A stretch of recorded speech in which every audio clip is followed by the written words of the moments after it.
Political leaders ఏమన్నారో ఒకసారి చూద్దాం. తిరుమల వైకుంఠ ఏకాదశి సందర్భంగా జరిగినటువంటి దుర్ఘటనలో 6 మంది చనిపోవటము, ఇప్పుడు 10 మంది చనిపోవటము, తొక్కిసలాటలో మరో 30 మందికి పైగా గాయపడ్డము చాలా బాధ కలిగించేటువంటి విషయం.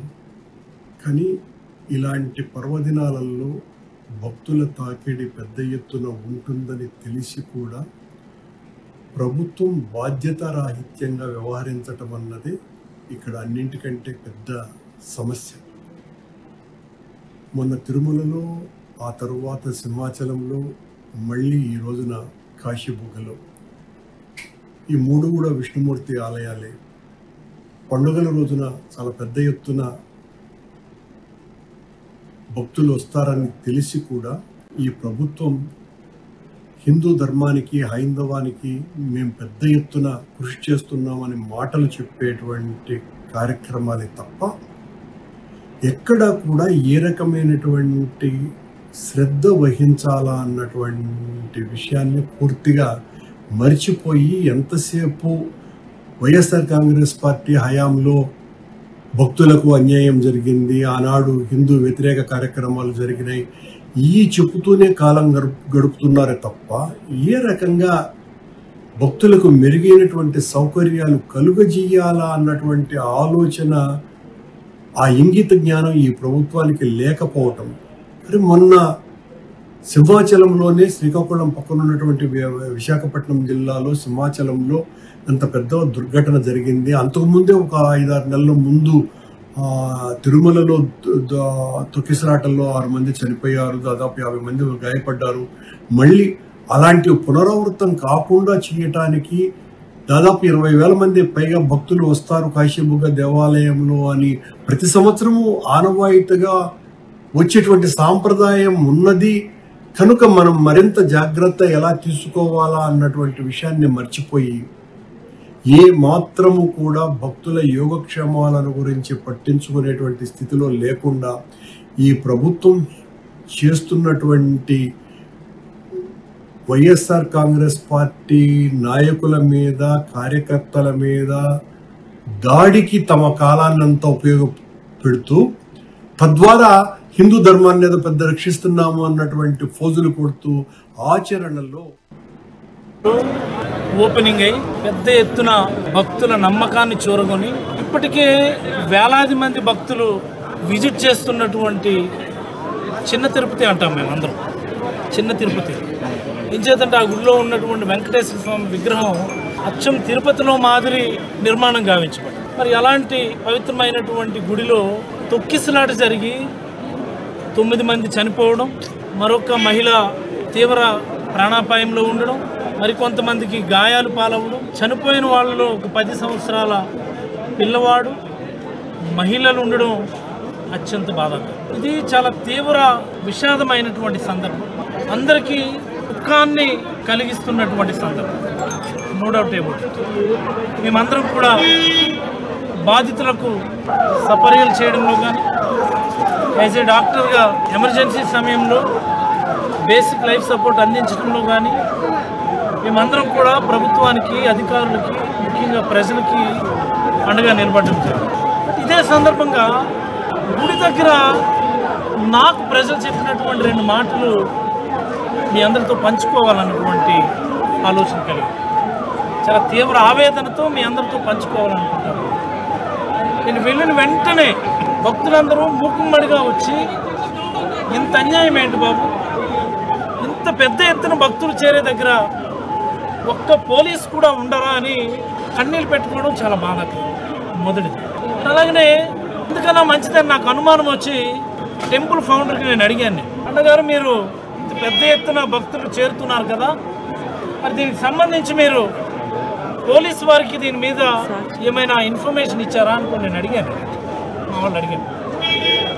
ప్రతి వారం మన గుడికి శనివారం 10,000-15,000 మంది ప్రజలు వస్తారు. ప్రతి వారం మనం చెప్తూ ఉంటాం.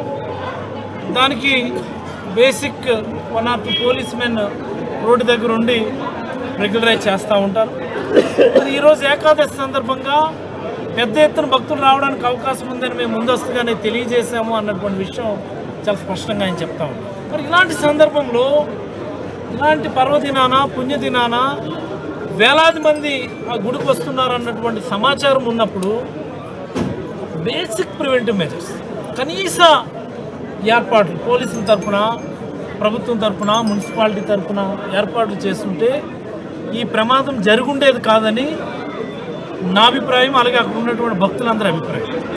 పోలీసులు ఉండి క్రౌడ్ అంతటినీ కూడా ఒక రెగ్యులేటెడ్ మేనర్లో గుడిలోకి పంపించగలిగి ఉంటుంటే ఈ ప్రమాదం జరగడానికి ఆస్కారం లేదు, అవకాశం లేదు అని అందరూ కూడా గుండెలు బాదుకొని ఏడుస్తూ ఉంటే నిజంగా చాలా దుఃఖంగా అనిపించింది. మరి ఇదే సందర్భంలో ప్రభుత్వాన్ని విమర్శించాలను, పోలీసులు విమర్శించాలను మా ఉద్దేశం కాదు. కానీ నేను జస్ట్ ఇప్పుడే చూశాను, ఈ రాష్ట్ర దేవాదాయ శాఖ మంత్రి ఆనం రామనారాయణ రెడ్డి గారు ఆయన మాట్లాడుతూ ఆయన ఒక మాట చెప్పారు.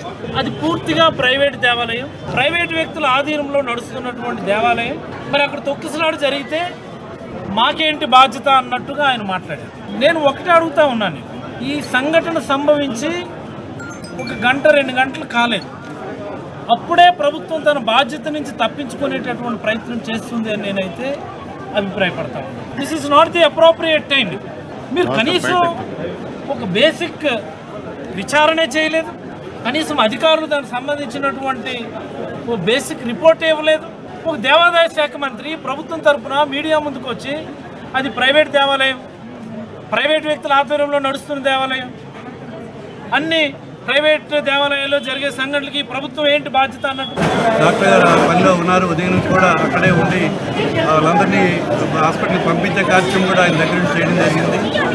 మరి చాలా అన్యాయమైనటువంటి సంఘటన ఇది, చాలా దురదృష్టకరం. ముఖ్యంగా పట్టణంలో ఏకాదశి పర్వదినాన వెంకటేశ్వర స్వామి పెద్ద ఎత్తున ఆ టెంపుల్కి దర్శనానికి ప్రజలందరూ ప్రతిసారి కూడా రావడం జరుగుతుంది. అలాగే ఈరోజు కూడా ప్రత్యేకమైన స్పెషల్ డే కనుక మరి చాలామంది భక్తులు చాలా భారీ సంఖ్యలో అక్కడ రావడం జరిగింది.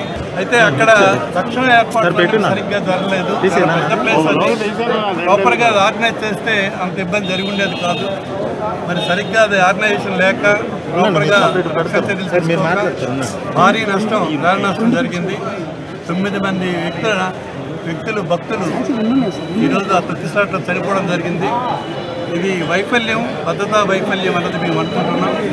మరి మొదటి నుంచి కూడా ఇక్కడ స్థానిక గతంలో మంత్రివర్యులు, మాజీ మంత్రివర్యులు, స్థానిక నాయకులు, వైఎస్ఆర్ పార్టీ నాయకులు మొట్టమొదటి నుంచి కూడా ఆ కార్యక్రమంలో ఉన్నారు.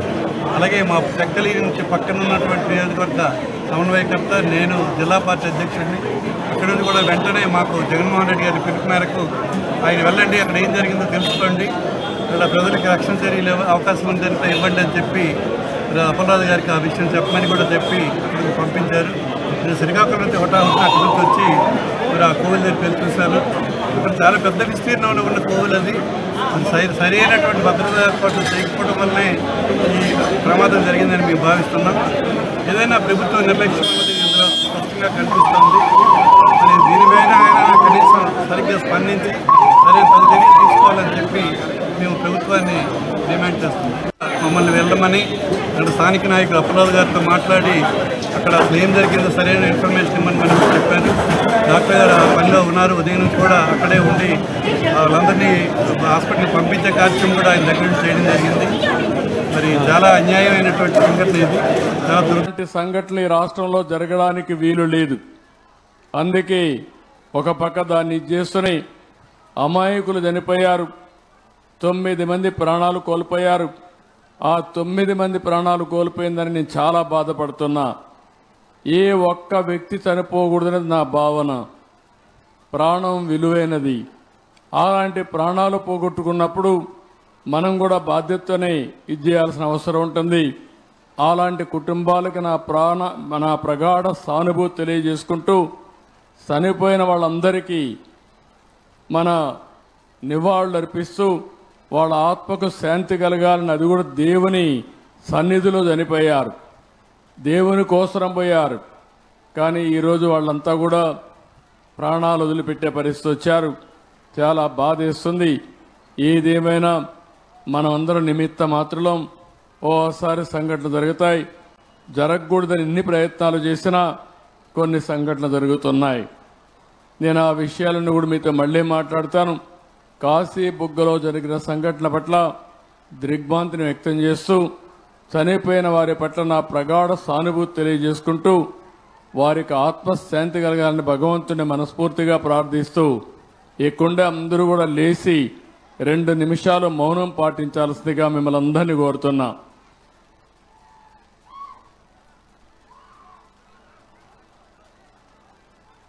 కానీ ఈరోజు మీరు చూస్తే కాశీ బుగ్గ టౌన్లో ఒక ప్రైవేటు వ్యక్తి వెంకటేశ్వర దేవాలయాన్ని కట్టాడు. అక్కడి నుంచి కార్తీక మాసం ఈరోజు చాలామంది అక్కడ దర్శనానికి వెళ్ళిపోయారు. కనీసం ఆయన చేసినప్పుడు పోలీసుకు కూడా చెప్పలేదు. చెప్పుంటే పోలీస్ ప్రొటెక్షన్ పెట్టి